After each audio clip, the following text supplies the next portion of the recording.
Yo, bali magandang gabi sa inyo lahat. Bali, ito nga pala. Nanghuli kami ng kung tawagin ito yung isda na dulong yung maliliit. Ayun,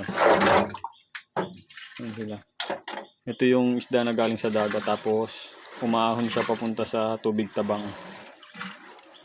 Ito lang yung nahuli namin kasi ang daming nanguhuli kanina. Nag-aagawan kami at ayun nga. Bali, pagtaas namin manghuli nito, yung mga ganitong isdang maliliit. Yan. Kinakain naman siya ng mga maliliit na alimasag, kaya ginawa namin, hinuli din namin yung maliliit na alimasag. Yan.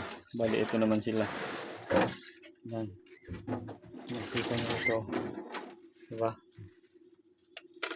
Yan. Bali, ang gagawin namin dito sa alimasag na to ay gigisa o isasangag. Yan. Yan. Bali, ito yung ulam namin ngayong gabi hanggang kinabukasan para makatipid. No. Tapos mga hipon minsan nanguhuli rin kami dito. Yan, oh. Makita niyo hipon. Yun.